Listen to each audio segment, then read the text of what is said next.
Eka Sri Wulandari. Saya merupakan seorang dosen di Sekolah Tinggi Ilmu Kehutanan. Pada kesempatan ini saya memaparkan mata kuliah yang saya ampu, yaitu Ilmu Tanah Hutan. Mata kuliah Ilmu Tanah Hutan ini merupakan persyaratan dari klimatologi dan hidrologi hutan. Adapun mata kuliah ilmu tanah ini terdiri 3 SKS, 2 SKS teori dan 1 SKS praktikum. Ilmu tanah hutan menjelaskan mengenai hubungan sifat-sifat tanah seperti fisika, kimia, dan biologi, serta proses pembentukan tanah secara umum hubungannya dengan tanah hutan.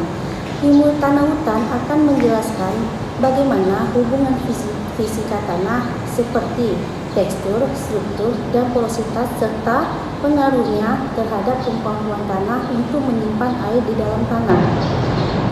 Selain itu, sifat kimia tanah akan menjelaskan keterkaitannya kesuburan hutan dan bagaimana melakukan proses reverdensi terhadap lahan-lahan yang telah mengalami degradasi pasca dilakukan penebangan pada lahan hutan.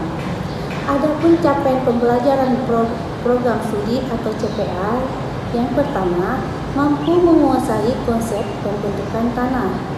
2. Mampu memberikan pengertian dan pemahaman terhadap proses pembentukan tanah. 3. Mampu mendeskripsikan, menghitung, dan menentukan sifat-sifat tanah. Adapun capaian pembelajaran mata kuliah atau CMK, yaitu 1. Mampu memahami pengertian proses pembentukan tanah. 2. Mampu memahami tentang proses dan peranan mineral tanah.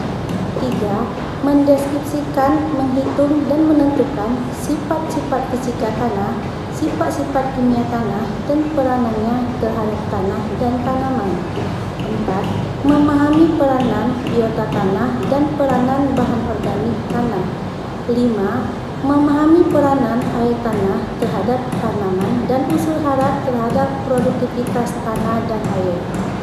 Untuk menyelesaikan 5 CMK ini, mata kuliah yang saya ampu diperlukan 14 kali pertemuan, 2 kali UTS dan UAS. Adapun 14 kali pertemuan yaitu: yang pertama, pengertian dan komposisi tanah. 2. Faktor-faktor pembentuk tanah. 3.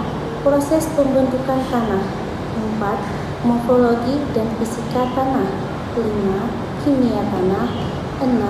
Mineral tanah dan biologi tanah. 7. Hara dan tanaman. 8. Tanah dan pemupukan. 9. Evaluasi dan kesuburan tanah. 10. Konservasi dan air. 11. Klasifikasi tanah. 12. Pengelolaan tanah. 13. Survei dan pemetaan tanah. 14. Tanah dan lingkungan. Adapun metode yang saya pakai yaitu delivery, interaction, dan assessment. Delivery di mana saya menyediakan berbagai materi pelajaran untuk membantu mahasiswa belajar secara mandiri sehingga materi yang dapat diterima secara baik oleh mahasiswa. Interaction yaitu kegiatan yang dilakukan di dalam kelas berupa tatap muka dan interaksi antara mahasiswa dan dosen untuk membahas mata kuliah agar ada keaktifan mahasiswa dalam pembelajaran untuk mencapai capaian pembelajaran. Assessment memberikan tugas secara berstruktur dan direncanakan seperti memberi tugas atau kuis guna mengukur kemampuan mahasiswa di dalam penerimaan materi. Adapun sistem evaluasi penilaian yang saya terapkan yaitu kehadiran 10%, tugas 15%, kuis 15%, UTS 20%, UAS 30%, totalnya 100%.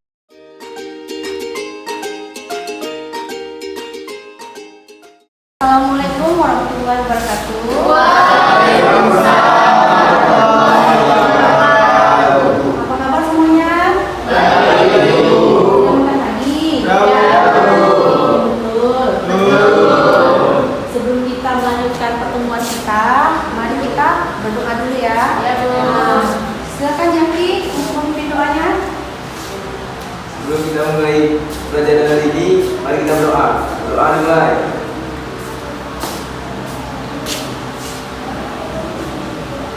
selesai. Ya. Sebelum kita melanjutkan pertemuan kita dengan klasifikasi tanah dan air, saya ingin menanyakan dulu untuk pertemuan kita yang terakhir, apa itu tanah? Apa itu tanah? Tanah adalah bagian gerak bumi yang tersusun dari sedimen dan bahan organik. Iya, betul. Berarti selain gerak bumi, tanah itu juga sebagai apa dia? Sebagai apa? Sebagai apa dia tanah itu? Halimah coba. Sebagai media tanam. Sebagai media tanam. Kalau Pemas? Apa Pemas?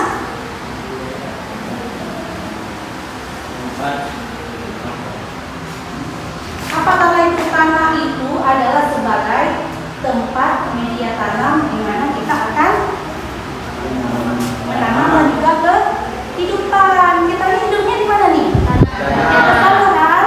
Nah, kalau saya lagi mau tanya apa itu faktor-faktor pembentuk tanah? Tunjuk tangannya. Nah, Pemas apa?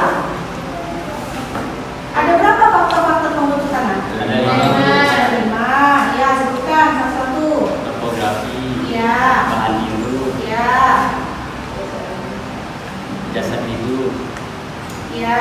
iklim, Ya. waktu, Ya. Waktu. Ya.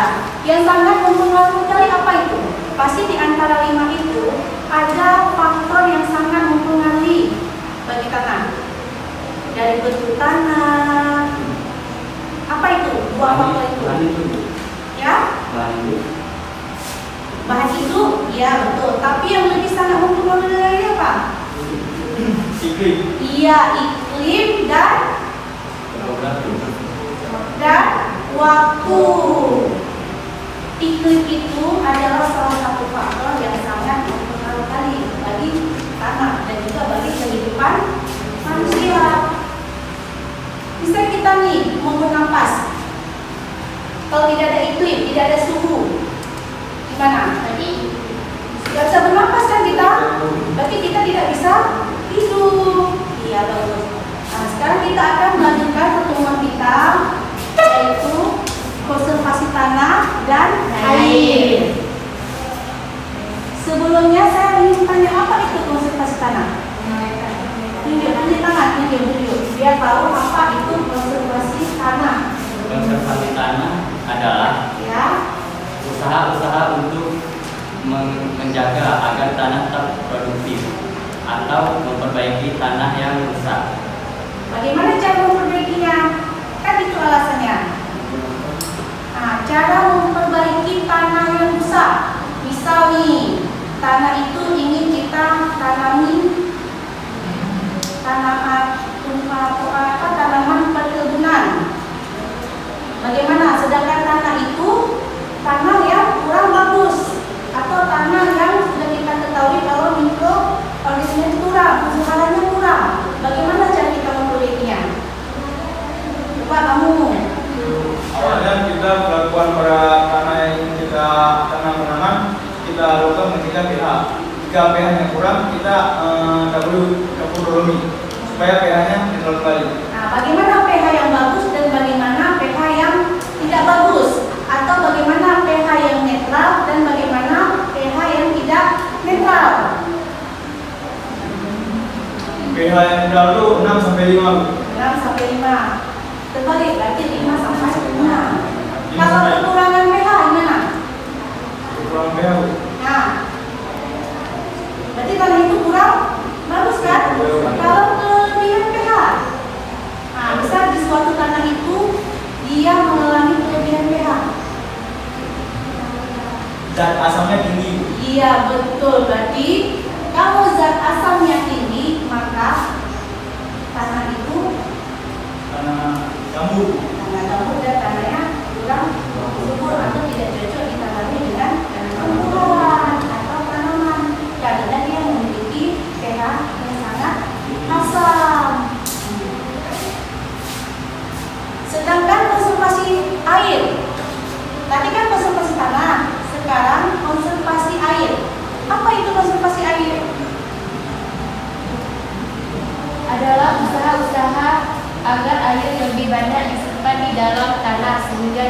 menggunakan tanaman dan mengurangi terjadinya banjir dan erosi. Nah, sekarang saya tanya lagi bagaimana cara tanah itu menyimpan air. Tanah itu kan banyak tuh, ada tanah gambut, ada tanah liat, ada tanah pasir, ada tanah biasa kan? Nah, sekarang saya ini mana cepat penyerapan air di tanah liat dan tanah gambut? Tanah gambut. Kenapa? Ya, coba jawab simulasi. Karena tanah gambut itu memiliki volume yang besar. Iya, kalau tanah liat Kalau tanah liat itu volumenya kecil. kecil, tapi bahkan dia volumenya sangat kecil, halus. Kalau bagaimana kalau dengan tanah berpasir? Tanah berpasir, gimana volumenya? Dalam penyerapan airnya gimana? Yaitu lebih cepat menyerap karena dia juga mempunyai pori-pori yang besar. Nah, kalau tanah berpasir itu tanaman apa yang cocok ditanami? Kacang apa? Kacang tanah. Terus kelapa. Seperti kentang, kan harus juga tanah kasih atau tanah yang yang gembur kan, supaya dia bisa berkembang. Bila kita tanamkan kacang tanah di dalam tanah liat, gimana? Dia bisa tumbuh, tapi buahnya tidak bisa berkembang atau tidak normal.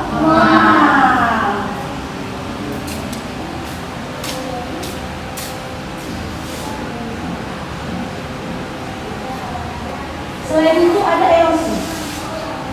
Erosi itu sering terjadi ya di mana-mana. Misal, di mana terjadi erosi? Pada waktu kapan terjadi erosi itu? Di mana?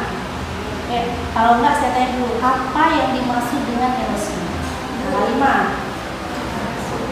Erosi adalah suatu proses di mana tanah dihancurkan atau dites dan kemudian dipindahkan ke tempat lain oleh kekuatan air, angin atau gaya gravitasi. Iya, betul itu. Berarti kalau terjadinya hujan lebat akan juga terjadi erosi bila tidak ada pohon. Apa fungsi pohon itu? Untuk mengikat air juga, untuk menyerap air. Jadi yang banyak kita tanami dengan pohon jarang terjadi erosi. Erosi itu terjadi di mana? Yaitu pada tanah yang gersang. Misal di daerah pegunungan nih, atau di daerah Lung, itu kan ada tepi gunung kan? Itu juga sering terjadi erosi. Karena apa? Tidak ada pohon yang mengikat air.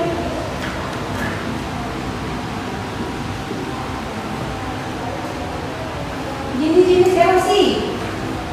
Jenis-jenis erosi itu ada beberapa. Coba Jaki, apa itu jenis-jenis erosi?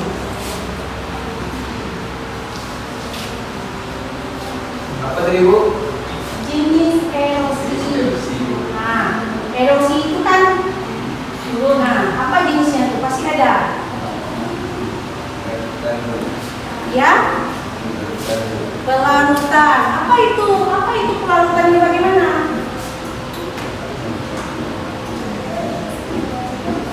Larutan adalah tanah kapur mudah dilarutkan air sehingga di daerah kampung sering ditemukan sungai-sungai di bawah tanah. Yang kedua, ya. jenisnya yaitu erosi percikan. Erosi percikan ini yaitu curah hujan yang jatuh langsung ke tanah, dapat melempar puing-puing tanah sampai setinggi 1 meter ke udara. Iya, betul. Kita lihat gambarnya ya. Bagaimana gambarnya?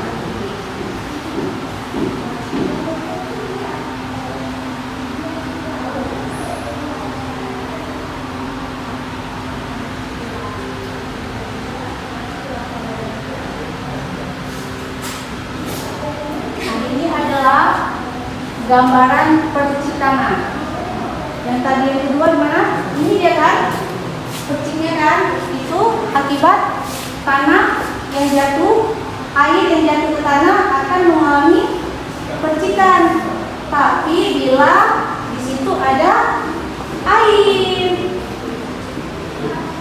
itu jatuh, di bawahnya ada air, maka dia akan terjadi percikan tanah. Ada lagi erosi lembar. Apa itu erosi lembar? Tolong Kandi. Kasma. Apa itu percikan lembar? Kasma, coba jelaskan.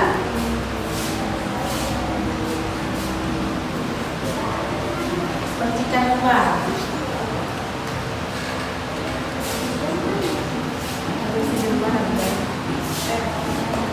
Erosi lembar.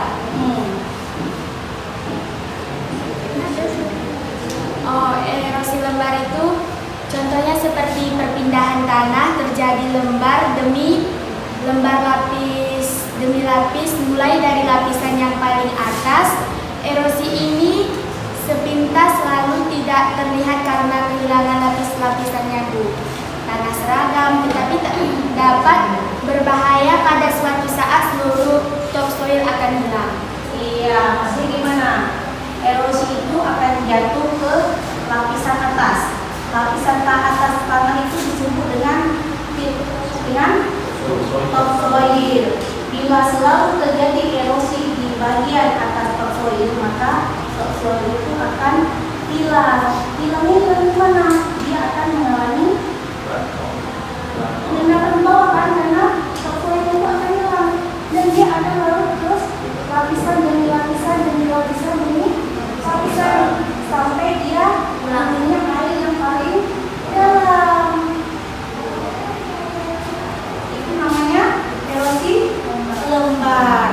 Kalau erosi alur, nah erosi alur ini yang sering kita lihat di mana-mana, di tanah yang gersang, di tanah yang tidak subur, di tanah yang kering, maka dia akan nampak erosi alurnya.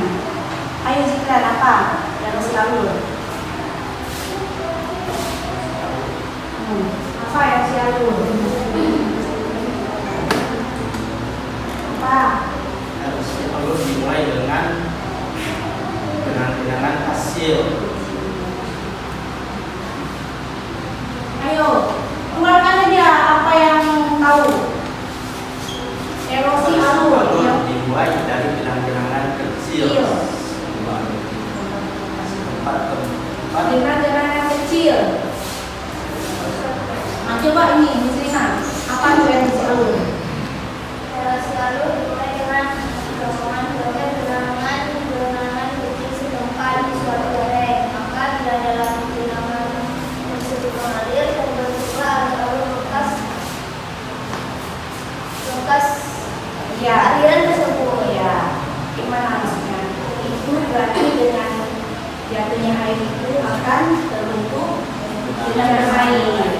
Setelah air hujan tidak lagi, misalnya air jatuh, hujan tidak lagi, maka terjadinya panas, maka terbentuklah alur sepanjang bagaimana air itu mengalir.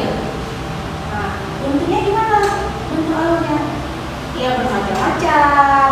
Ada bentuknya nanti yang ke kanan, ada ke kiri, kan kita nggak tahu, dia mengikuti rendahnya permukaan tanah. Ada yang tanya lagi? Ada yang bertanya nggak? Sampai sini dulu. Biasa jelaskan untuk selanjutnya.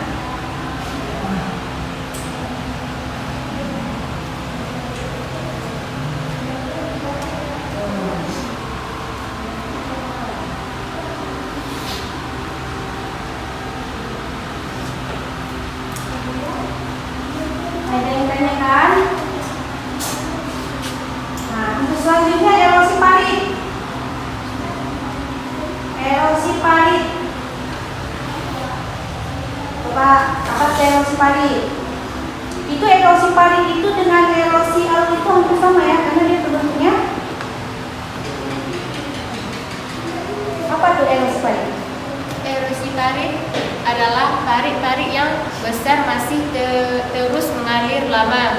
Setelah hujan berhenti, aliran air dalam parit ini dapat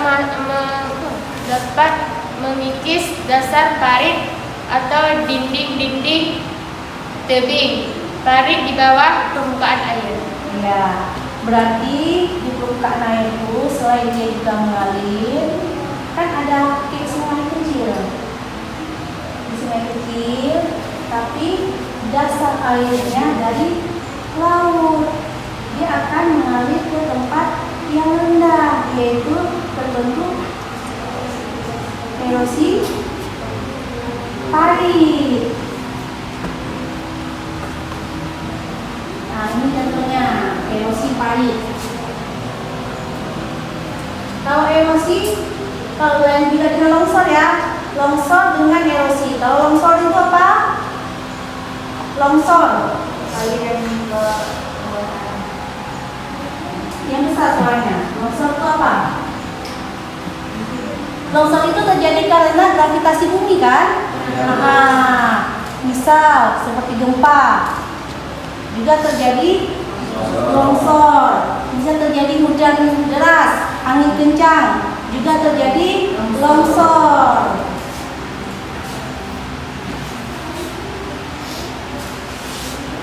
Tanya lagi? Nah. Longsor itu kenapa bisa masuk ke dalam apa? Erosi juga loh. Tidak erosi karena apa? Yang pertama saya tanya, pengaruh erosi itu apa di tanah? Angin, Iklim, waktu dan angin. Longsor itu juga terjadi akibat gravitasi bumi yang disebabkan oleh apa? Oleh iklim juga kan? Nah, bila terjadi seperti saya katakan, bila terjadi hujan deras tidak terhenti-hentinya selama 2 hari, dia juga akan terjadi longsor. Karena apa? Karena jatuhnya air dari pegunungan, iya kan, dia juga terjadi longsor. Dan juga angin kencang yang iklimnya berubah-ubah, dia juga akan terjadi longsor.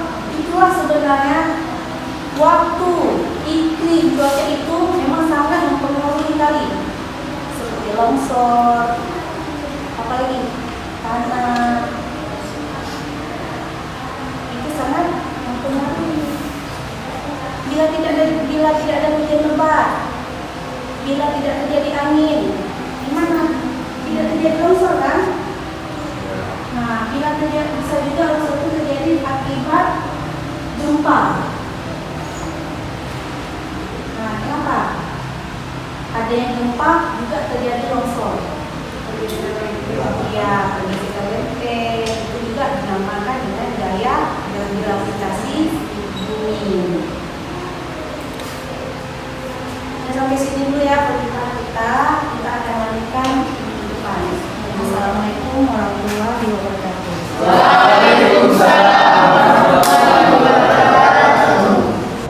Demikianlah pemaparan mata kuliah yang saya ambil ini dan video mengajar ini saya buat. Saya ucapkan terima kasih. Assalamualaikum warahmatullahi wabarakatuh.